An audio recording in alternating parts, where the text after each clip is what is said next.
Hello, everyone. Welcome to another episode of Carry On Friends, the Caribbean American podcast. I am Carrie Ann, and I am so glad that you're tuning in. In this episode, we're going to talk about careers and rethinking your role as employee and your boss's role to that of a client. So it's going to be interesting. But before we get into the main topic, I want to give a big shout out to Avreli for leaving the show a 5-star rating and review for the episode Real Talk about race, ethnicity, and nationality with Jennifer Tomlinson. She said she had to tell us she loved the podcast and that the episode was informative, and she hopes we do a part 2.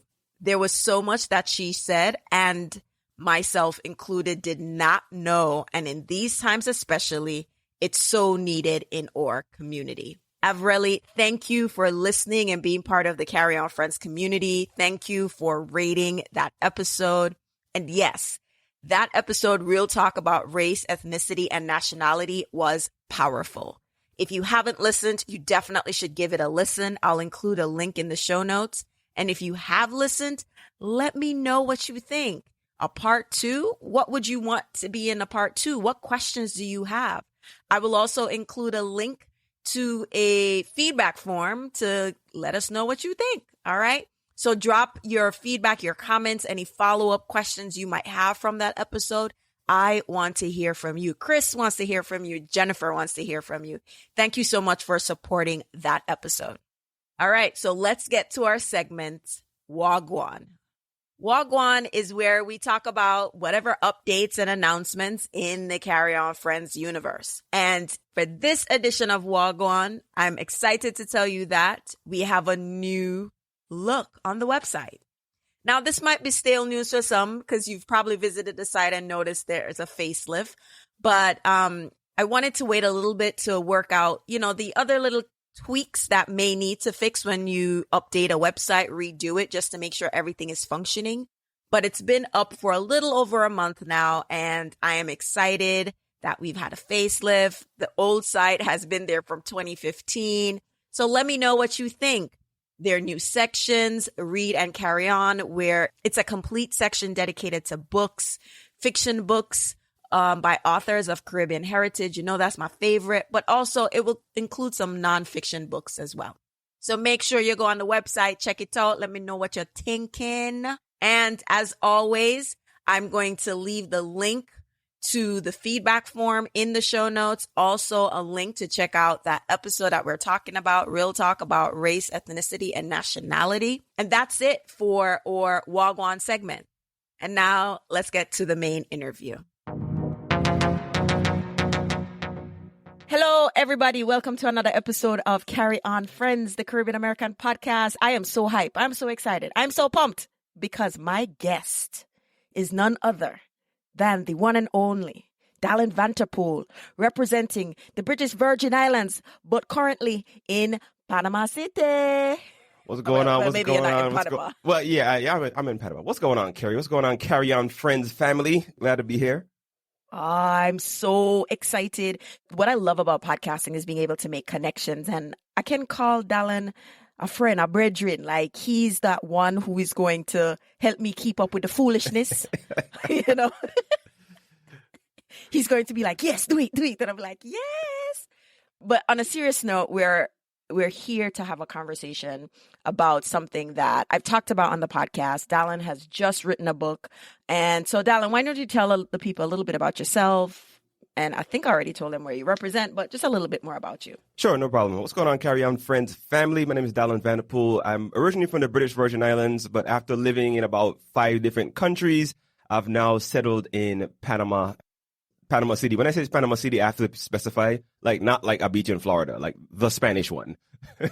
So I'm living life in Spanglish for the past 3 or 4 years. I'm working in the private banking, wealth management space. So that's the day job. And then, as Carrie Ann mentioned there, a podcaster by night and just recently turned author.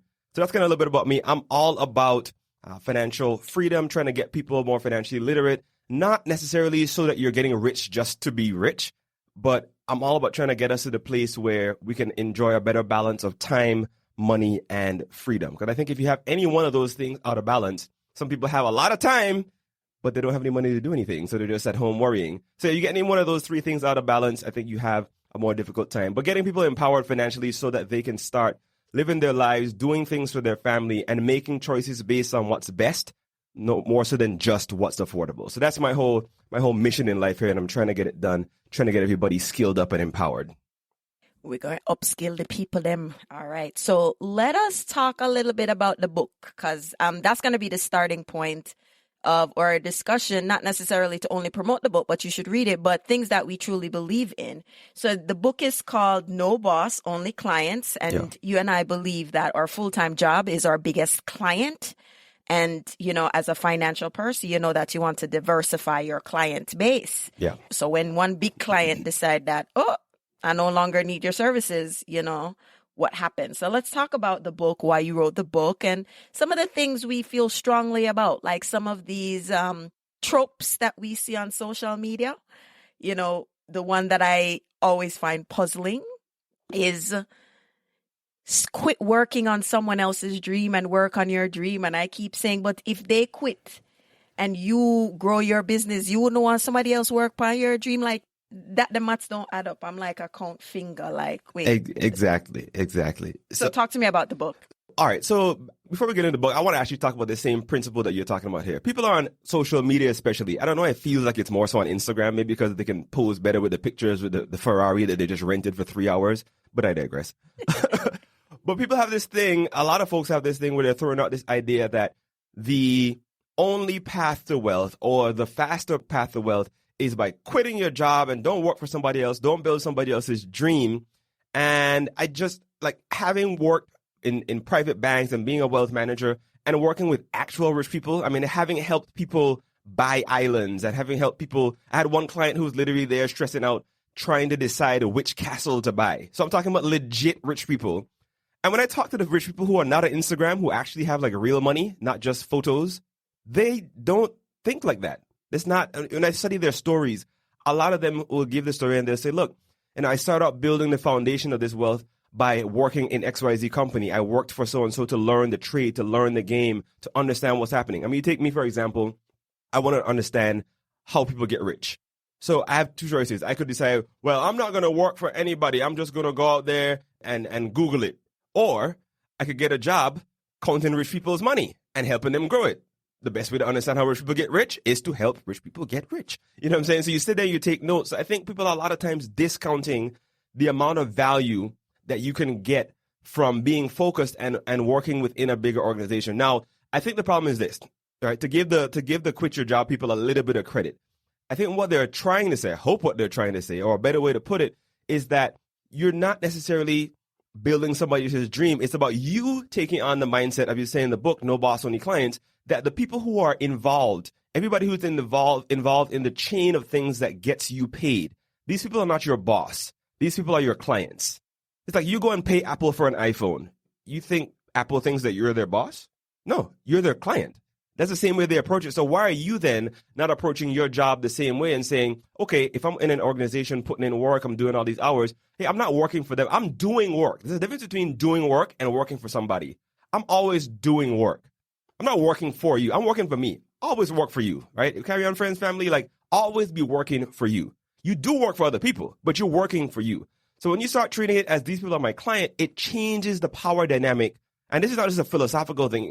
When they start to feel it as well, the company, it changes the power dynamic when they realize that, hey, if they're not treating you right, you can go and find another client. You could quit them and go do something else and get another client. Or even better, you don't have to treat it as some kind of mutually exclusive thing where I'm either working for someone else, I'm doing work for someone else, or I'm an entrepreneur or a freelancer. You can do both at the same time. And this is where we're talking about diversifying your income. So I can be there doing work for my main client from 9 to 5. Meanwhile, my book is on Amazon generating revenue. Or I can come home and do a voiceover for somebody else and create another $500-$600 at night. So you don't have to treat it as this one dimensional thing. You're actually now in that no boss, only clients mindset. You're taking it on and saying, I am in charge. I'm the captain of my ship, so to speak, and I can do work for multiple clients and gain multiple streams of income. So that's the kind of philosophy I'm about, more so than this, I'm just going to quit my job. I'm going to jump. Brilliant advice. No, it's not. Ooh, You know, like when you're in church and they walk up and put the money on the pulpit because you just said a word. PayPal. Yeah. You know, you just said a word. And I think you're right. The flex is mostly on Instagram, but it does happen on Twitter too. Yeah. And, you know, when people ask me about me working full time doing Carry On Friends, I've always explained that, you know, Carry On Friends is the sandbox that I can play in and develop skills that I can bring to the 9-to-5. Yeah. And they are experiences that I learn in the 9-to-5 that I wouldn't learn with Carry On Friends. There are certain clients I'm going to come across. There's going to be certain terminologies. I work with managing consultants. So all these frameworks and these fancy things, they're working with larger corporations. Those are things that I'm not going to necessarily get working in my side hustle or my other things. And those are skills that I bring to all my endeavors. And so that's how I look at, you know, working a full-time job is to diversify your skill. And so when you are ready or when you're running your business with multiple streams, you're using the skills that your job gives you. That is why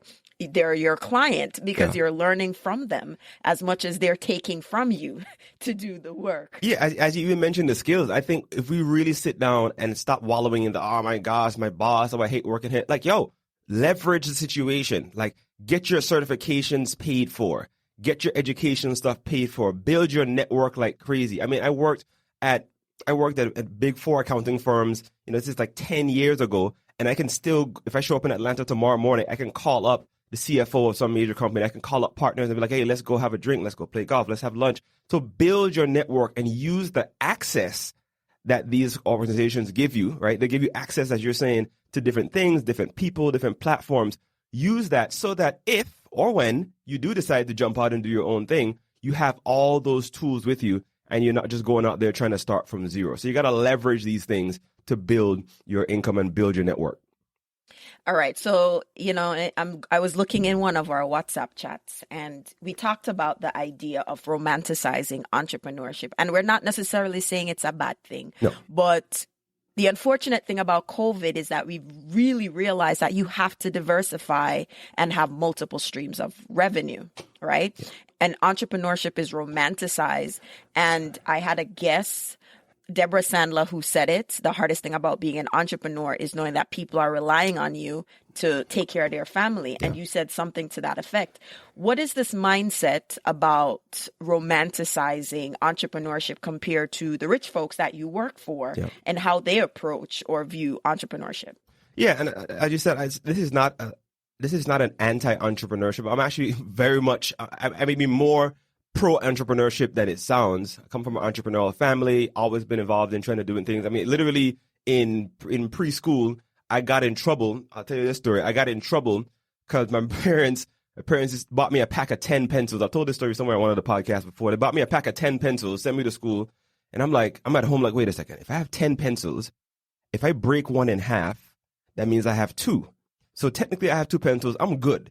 So I have 9 other pencils. So what I did, I took the whole pack and I'm on the playground hustling my pencils like, yo, you know what I'm saying? Like you can get this good pencil here. You break it in 2. You have 2 pencils. You break it in 3. You got 3 pencils. So you need to buy one of the. You know, so I'm hustling my pencils until somebody who couldn't afford my price got upset and went and ratted me out. Right. So they talked to the principal. All of a sudden, I'm in the principal's office getting whooped. You know, back in the Caribbean, they don't talk to you. Right. You're getting your behind cut. My parents. They call my parents up, coming to get me. My mom's upset. Oh my gosh, why are you causing trouble on the playground? My dad is like, yeah. That's right. When we get in the car, my dad is like, hey, good job, bro. What you need to do next time is just drop the price a little bit because, you know, you're upsetting the market. So that's the kind of background I come from. So I'm not anti-entrepreneur at all. But I think, as you said, it's just a matter of realizing, being realistic about this. I mean, when people, you might have your big dreams, like don't become an entrepreneur because you hate your job. That's not enough, right? If you suck as an employee, chances are, you're going to be you have a difficult time being an entrepreneur. And more importantly, you're going to have a difficult time empathizing with your employees. Because as we were just talking about in the pre-show, becoming an entrepreneur doesn't disconnect you from the world of employees. Because now you're in a different position, but you have to be able to empathize with them. You have to be able to deal with a bunch of people like you who also hate you or hate the job that you have them on. So it behooves you to really understand this dynamic and understand the psychology of how to incentivize people, how to give them how to create a compelling future for them and give them a reason to value what they're doing and do an excellent job at it. So I'm not anti-entrepreneurship, but when you step into the world of real entrepreneurs and they realize that, hey, somebody is making decisions about which school to send their child to because of their salary with you and whether they think your company is going to go on. I mean, that's a whole different dynamic than, oh, let me post this picture on Instagram. You know what I mean? Like people are planning surgeries, whether they're going to, do this particular medical procedure based on you. Not the company, you. They believe in you. They believe in your dream and whether you're going to flake on this or not. And when you start thinking about entrepreneurship in that kind of light, it doesn't mean it's a bad thing. But as you said, it's not always the romanticized version of it that we hear. I mean, business involves doing a lot of boring stuff. Like, your accounting work. You can post on Instagram all day, but show me your numbers, man. Like, show me your ROI. Talk to me about your turnover rate. How much does it cost you to generate a lead? Let's talk about that boring stuff that doesn't look cool on Instagram. That's the real part of entrepreneurship. What's your run rate? What's your run rate? Like, what's your attrition rate? How many people are quitting your job? Like, what's the cost of acquisition for a new client? Like, what's the tax effect if you do this versus that? Should you relocate in a different state? Let's talk. You want to talk about entrepreneurship? Let's talk about that kind of real entrepreneurship stuff versus like posing on Instagram, doing cool stuff. I mean, that's part of it too, but Yeah, or the loneliness that you experience as an entrepreneur at times, kind of wrestling with your thoughts. So yes, we are not bashing entrepreneurship like you. I come from a family of entrepreneurs, and I truly encourage that if people can, you have your full-time job and you explore an alternative opportunity to generate revenue. So we just want to make that clear. We're not bashing it. We just want to make sure that, you see the opportunity, and it doesn't have to be, what everybody else is doing. It could be something so small. So let's talk about, ways that people can kind of assess. I think with your book, I'm so excited for you, I mean, this is boss stuff, right? Because in No Boss, Only Clients, you will learn to build your career and a thriving business with the right systems to earn your freedom. So, I'm a systems person. Yeah. Like, what kind of systems people need to have in place to earn their freedom? So this is something I talk about, but we actually have to prove that I'm not anti-entrepreneurship. There's actually a whole section in the book called Get Paid, right? And it's talking about, this is later on in the book, in the latter part of it, talking about getting paid. And a big part of it is this. If you're going to go the route, I mean, this is good for any business approach, but especially if you're trying to go the route of, I'm working a regular job and then I want to add to that with a side business and I want to add to that by augmenting my income, we have limited time. Those of us who have regular jobs, right? We have a limited time. You don't necessarily have all day to do things. So we're trying to get the most out of every hour. So in the book, we talk about this idea of building systems. So for example, if there's something, I have this thing where if there's any task that I have to do 3 times, I need to document this. If this is something I'm going to have to do every week, or I find myself repetitively have to do this, I have to sit down for a second and try to figure out the most efficient way to do this. And it might be, and a lot of times it involves documenting that process. And you say, well, why are you documenting that process? I mean, document it to the point of click here, then do this, screenshot of that. I'm trying to get it to the point where I could hand this off to somebody. I could hand you a PDF of this procedure. And with minimal explanation from me, maybe the first time I explain it, but minimal explanation from me, I want you to be able to replicate what I just did. Now, why do you want to do that? 2 things. One, it means that I can start delegating some of the tasks that are occupying my time so that I can do other things that may be of higher value or different value. Maybe I'm just better at talking to customers. So why am I here trying to do graphic design? Or why am I uploading this thing or creating this document? It's real life stories, as you might hear here, but actually. All right, so you can start delegating things and recapturing some of your time so you're spending time on more high value tasks. The second thing is this. We're all about optimizing your systems here, because if you don't document the system, it's very hard to see where things are not going well. Okay, you didn't get the customer, you didn't make the sale. Why? You can't just sit down hypothetically in your head and figure out what part of the system broke down. When you look at big companies, especially companies like Amazon, you're talking about these major logistical companies, FedEx and them, they have major systems. I mean, I've worked on companies who have, you think it's the simplest task, move this box from point A to point B, 200 pages of the best way to get this done. Because they want to make sure that anytime there's something that needs to be tweaked, they're tweaking a specific part that's measurable. You know what I mean? So you're trying to get that done. So we talk about that in the book, building the systems. And then the other part about building the systems and building the income is that you want to make sure you're doing things that get you the most value without you having to be directly involved all the time, right? So we can say you want to go out and start a business, but you need to step back a little bit and think, okay, am I trying to become an entrepreneur or am I trying to become a freelancer? And this is the distinction we make in the book. The best explanation about this that I mentioned in there is Seth Godin broke this down on his Startup School podcast. And he talks about the difference between being an employee, a freelancer, and an entrepreneur. And a lot of folks are thinking they're entrepreneurs, but you're really just a freelancer. And that's not bad, but you just need to recognize what it is. An entrepreneur is building a system in such a way that even when they step away from this thing, their system can continue generating money. They could pick up this thing, sell it to somebody else, and it would continue doing what it has to do. Whereas the freelancer is providing services where their direct input is heavily needed. Sometimes they're the only person, right? So if you're building a business and you are always necessary, then you're probably not on the entrepreneurship path, right? You're on a freelancer path. And this is not to knock on you. I mean, I'm a freelancer. When I do voiceover work, if I'm not the one talking on the voiceover, it ain't happening. But I'll tell you what, it's making money, right? Yeah. So it's not a problem. So you got to really be conscious of, are you taking on a business idea that is something that's going to require all of your time? So usually the transition is you might go from employee, then you start doing your freelancer thing. Then you start saying, how can I bring other people into this so that I'm not the one who is always relied upon to do all the work? And you have that kind of transition. And a lot of times when people try to skip steps and jump from employee to entrepreneur, I mean, you can, depending on the situation, but you might find yourself having a lot easier time if you go into that freelancer phase and then onto the entrepreneurship phase, because it also gives you the opportunity to really understand your product. And when you understand the product and you understand all the processes and you've documented them, it's easier for you to then pass that on to somebody else when you go into the entrepreneurial phase and you're trying to do things. People can't tell you like, oh, it doesn't work. No, it works. I tried it for 3 years. I know, like I've been on I know what it's like for a customer to tell me no. I'm not telling you to do anything I haven't done. So you become a stronger entrepreneur when you go through the process. So we talk about those things in the book, and also not to knock on the small wins. I mean, somebody would say, oh, I want to be an entrepreneur. Like, whoa, before you start thinking about building the next Facebook or building the next Amazon, how about you figure out something that can make an extra $500 a week? I would take it. I mean, people say it's small. Like, okay, if I gave you $500 every week, would you tell me no? That's $2,000 a month.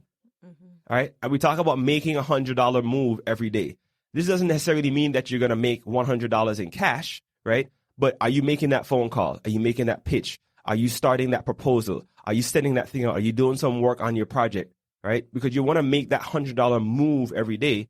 And then next thing you know, you might end up making, $500 at some point. So be conscious of that fact. When you're working that 9 to 5, we might not have the bandwidth immediately between family and work, kids and church and all the different things to make money constantly, but you can be making money moves constantly. Oh, gosh. It's like, we're just singing on the same choir. You're just singing baritone and I'm just doing this alto thing. But everything that you said, it's just really important that it's the really small steps, the incremental steps that we are making or taking to move to move forward. And I think none of these stories, and which is why I'm so excited about, you being on the podcast and the book, is that no one's having these conversations. They feel very lofty and inspirational, and it's not necessarily practical. Yeah. And, doing Breadfruit Media, Caribbean Podcast Director, and Carry On Friends, even then I'm like, there's just so many things that people just don't talk about. Right. No one talks about what happens when, you have to ask a client to pay a bill. Yeah. What's going on with that? Or you have to think through clients that are, I don't want to say a terror, but not nice. Yeah, I think all of us who've been in business before have dealt with some situations. I mean, I was looking back. Facebook, Facebook does these memories every now and then. People y'all remember what Facebook is, right? Anyway.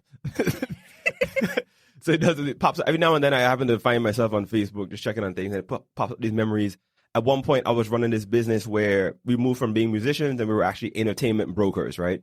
So we're on the island, Caribbean people here listen to this. So you know how it is, island stuff sometimes. It's not as simple as if you're in the US where you just kind of go on Google or you just call up whoever it is. So we had a situation where people were in the US or wherever they were in the world, and they want entertainment services when they land on the island. So you're planning your big wedding, you're planning your big fete on the island. You can't figure out, where do I get a violin player?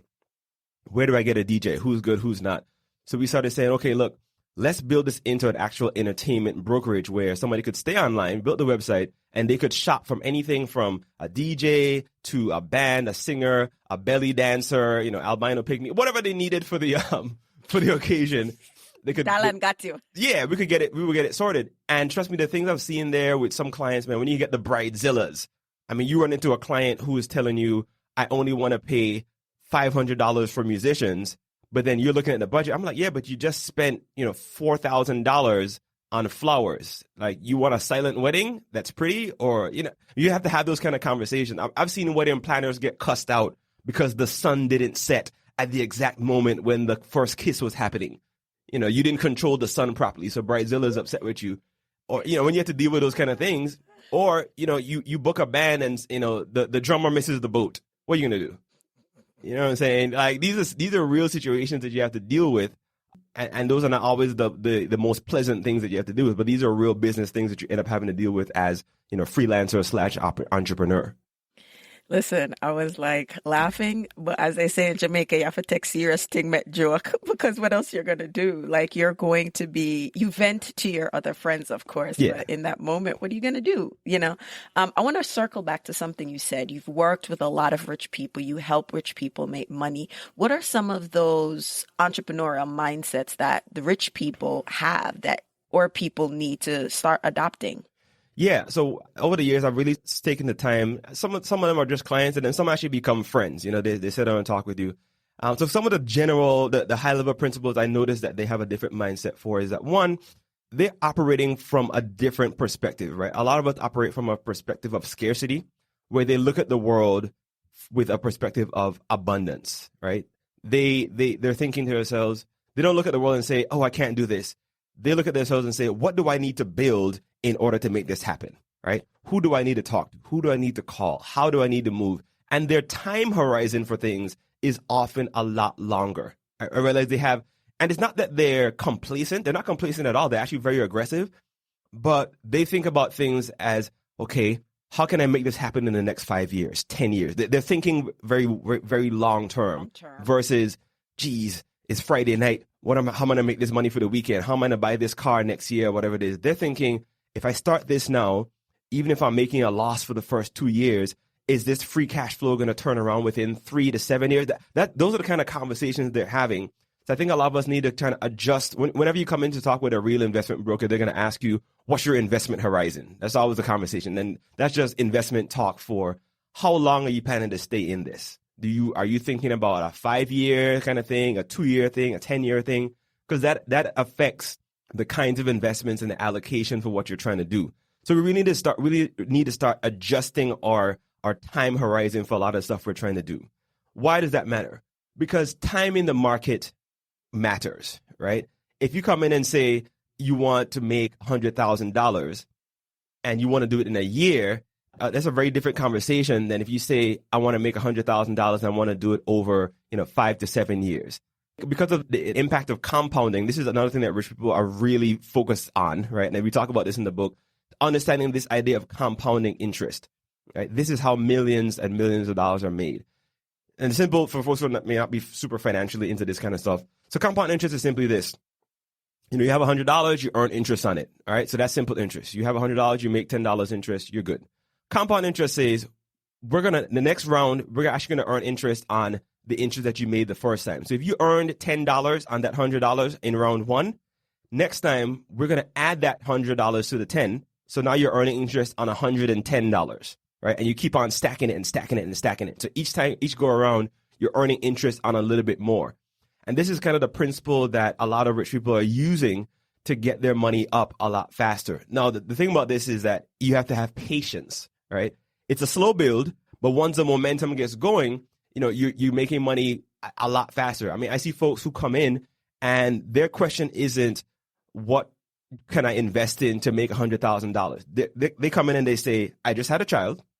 The child is 2 years old.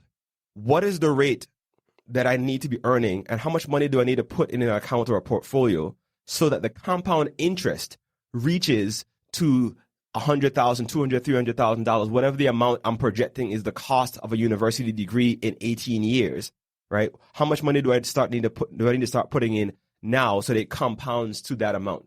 They're not saying, oh my gosh, college is expensive. How am I going to find the money? Don't worry about that. They're saying, how do I need to put in $100 a month? Do I need to start putting in, $200 a month so that in 18 years it stacks up to that amount? So they're not looking at it as they need to find $200,000. They don't need to find $200,000. They need to find the lower amount, right? That's going to grow to that $200,000. So that's how they're approaching things. And the last piece I'll throw out there is that as much as they're financially minded, they don't mind having fun. Like I have clients who have, they'll have their cars and their house and this and the kind of stuff. They're being very financially responsible and run the business.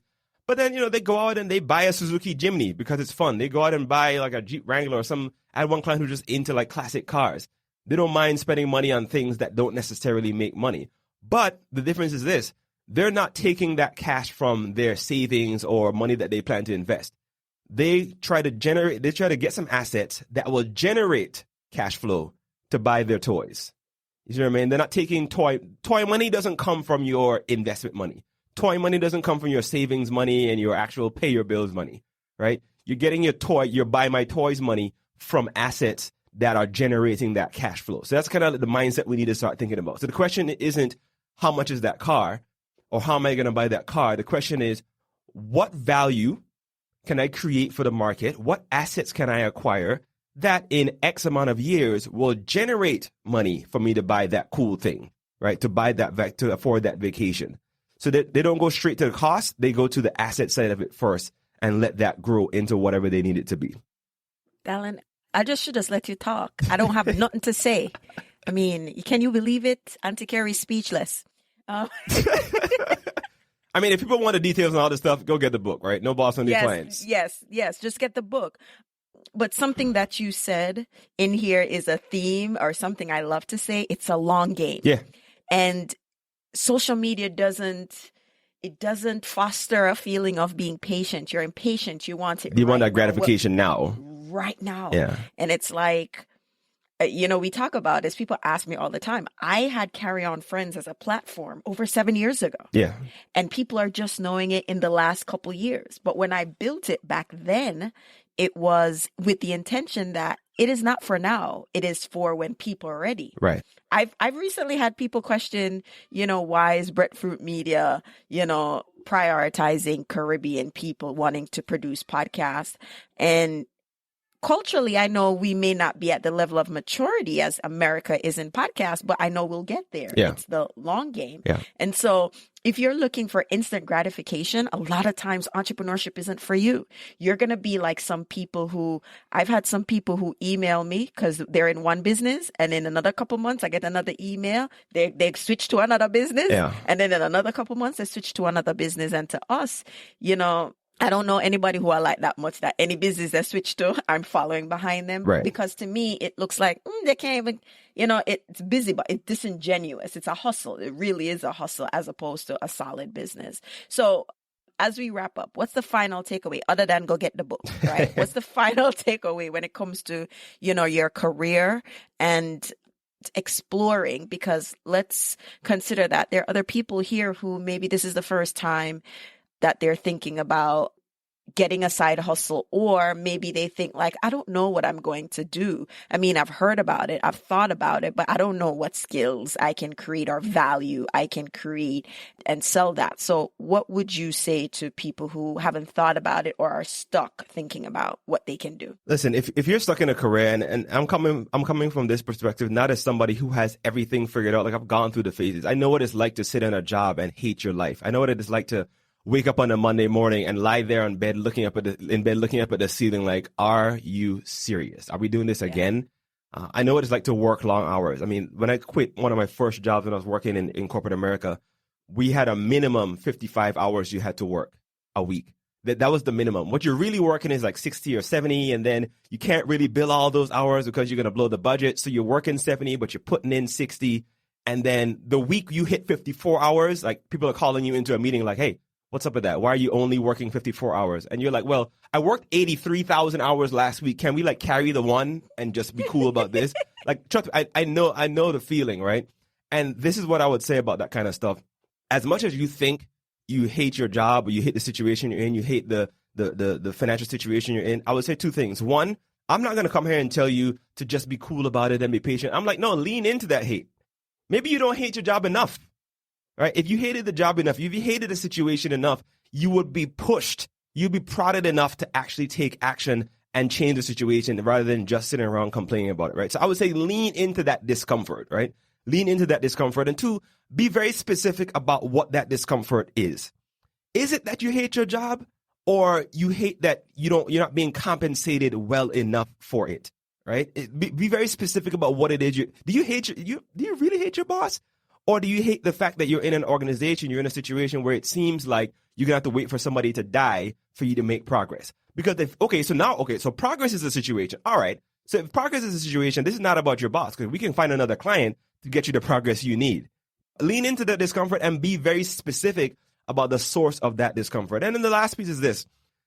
Take the limits off your mind about what you can accomplish, right? The people who are doing the biggest things out there, the people who are making things happen, they were able to look at the landscape of life from a perspective of abundance and say, if I can get enough people out there what they want, if I can create enough value, money changes hands when problems are solved. So figure out what the problem is out there that you want to solve, how you can uniquely solve it, and how much people will be willing to pay for that solution, and then start working your plan. You can do amazing things, and you don't necessarily have to quit your job to start doing it. You might quit eventually, right? Yeah. You might get there, but you don't have to quit your job tomorrow to start doing big things. You can have no boss and only clients. All right. Well, there you have it. So tell everybody where they can find you on the internet. Yeah, I'm on the internet. So main home base for all the stuff, DalanVanterpool.com or DalanV.com. That'll get you there. On all the social media platforms, Instagram, Twitter, Facebook, LinkedIn, just at Dalan Vanterpool. That's DALVAN. Can't spell my own name. Can't spell your name. Too hype. DalanVanterpool. Sure, that'll be in the show notes. But look me up online. And then if you're trying to get the book, of course, you can find that on Amazon.com. We got the Kindle and we got the print version out, and the audio should be coming through soon. But if you head over to DalanV.com/book, that'll get you there as well. So I look forward to connecting with all my Caribbean people from the Carry On Friends family so we can make this happen. Dalan, thank you so much. I'm so excited when my family come through and ting. Thanks a lot for having me, Carrie. You're welcome. And as I love to say at the end of the show, walk good.